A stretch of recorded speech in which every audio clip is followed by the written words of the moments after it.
Hola, hola. Hoy voy a hablar sobre un libro escrito durante el Renacimiento italiano, a principios del siglo XVI, por el famoso Nicolás Maquiavelo, que dio nombre a uno de los tres rasgos de la llamada en psicología tríada oscura de la personalidad, compuesta por el maquiavelismo, el narcisismo y la psicopatía. El maquiavelismo, en una de sus acepciones, significa literalmente modo de proceder con astucia, doblez y perfidia. Y como decíamos, este término tiene su origen en este señor, que era un diplomático, autor, filósofo político y escritor italiano, considerado el padre de la filosofía política moderna y de la ciencia política. Además, cabe destacar que también fue una figura relevante en el Renacimiento, que mantuvo estrechas relaciones con personajes tan influyentes en la península itálica como César Borgia, hijo del Papa Alejandro VI, cuyo nombre original era Rodrigo Borgia, que seguro que así nos suena más, ¿verdad? César Borgia llegó a ser duque de varios sitios y a acumular mucho poder, conquistado fundamentalmente mediante la fuerza y el engaño, por lo que se ganó la fama de no ser un angelito precisamente. Dios los cría y ellos se juntan. De hecho, el libro fue escrito inspirado fundamentalmente en él y enviado a Lorenzo de Medici como regalo, con el ánimo de aconsejarle sobre los mejores métodos de gobierno, entendiéndose como mejores los más efectivos, independientemente de todo tinte moral. En realidad, se lo envió a Lorenzo unos años después de habérselo enviado a su vez a su tío Giuliano, con la esperanza de recibir algún favorcillo a cambio. Pero este señor murió unos años después y entonces se lo rededicó a Lorenzo, aunque parece que tampoco surtió ningún efecto para recibir ningún favor especial.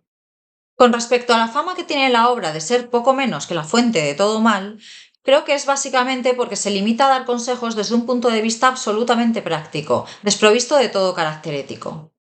Es decir, dejamos la ética y la moral guardaditas en un cajón cerrado con llave y voilà, nos sale este conjunto de recomendaciones para el gobierno efectivo por parte de quien ostente el poder y pretenda mantenerlo. En cuanto al elenco de personajes que rodearon a Maquiavelo, es posible que haga un spin-off de este vídeo para hablar sobre su vida y obras, así como las interrelaciones entre ellos, ya que son más que dignos de ello, cada uno con su rollo, claro. Finalmente, es interesante comentar que él personalmente era un gran fan de la República como forma de gobierno, y más o menos a la misma vez que este libro escribió también los discursos sobre la primera década de Tito Livio, en los que daba consejos para gobernar bien una república, a la manera que él entiende que es gobernar bien, claro.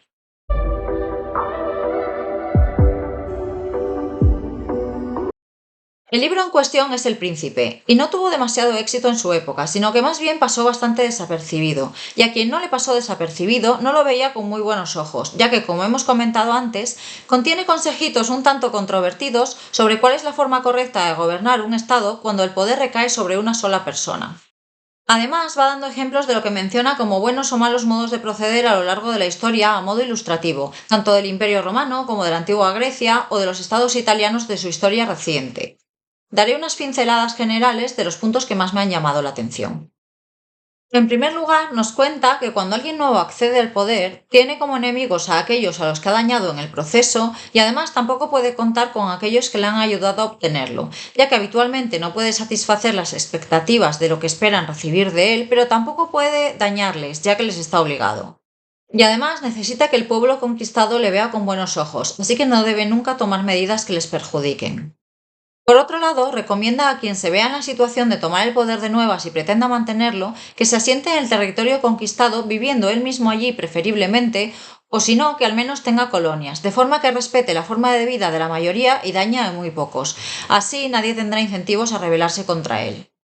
También comenta que a las personas que puedan ir contra él se debe o bien halagarlas para que estén de su parte o si no directamente destruirlas, porque si se les daña solamente de forma leve se van a rebelar contra él, pero si se les destruye totalmente ya no se debe temer su venganza. A grandes males, grandes remedios, sí señor. Después menciona las diferentes formas de gobernar un estado que antes vivía en libertad, de forma que para que no se rebelen, lo mejor es o bien destruirlos, como no, o bien ir y residir allí uno mismo, para así estar vigilante y asegurarse de que no ocurre nada, ya que si se les deja vivir con sus propias leyes y solo con unas pocas personas al cargo de la situación, es bastante fácil que acaben montando una revolución.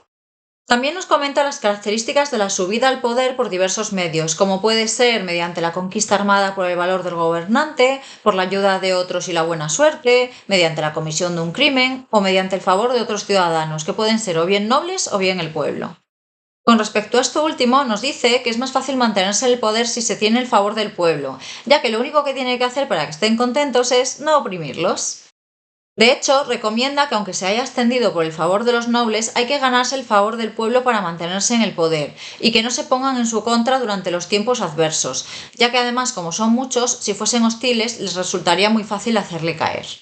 Posteriormente nos dice que los cimientos de cualquier estado, sea cual sea, es tener buenas leyes y tener un buen ejército.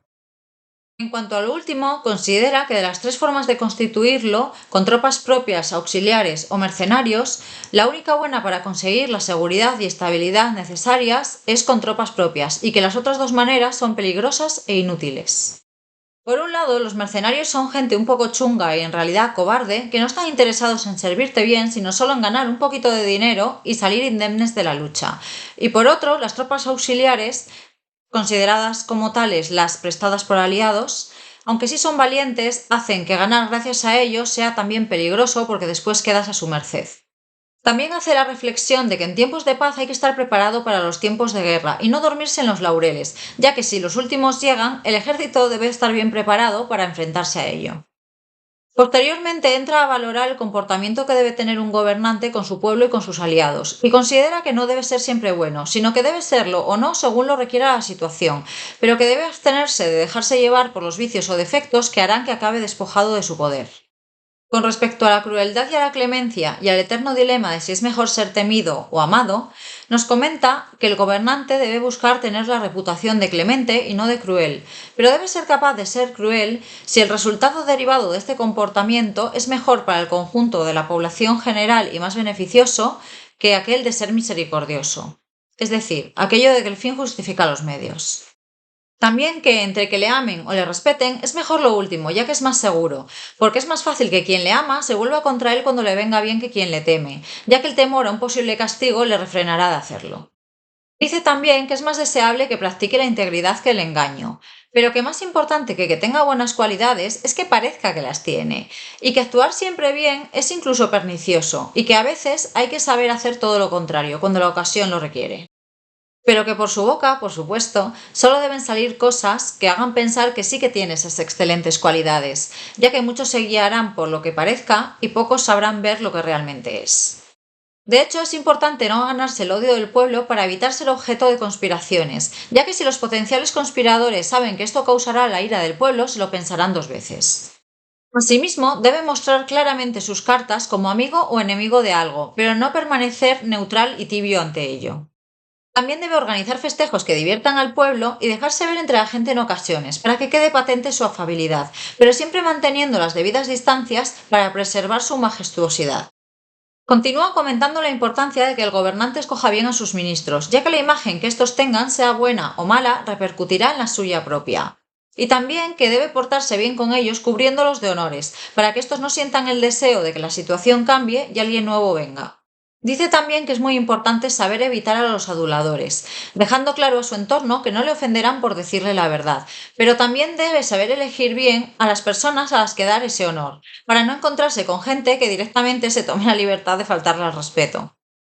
Pero aquellos a los que les concede el honor debe escucharlos atentamente y luego formar sus propios juicios en base a ello. Pero ojo, solo sobre el consejo que él mismo pida, sin que el resto tenga el derecho de opinar libremente sobre todo aquello sobre lo que quieran hacerlo sin que nadie les haya preguntado.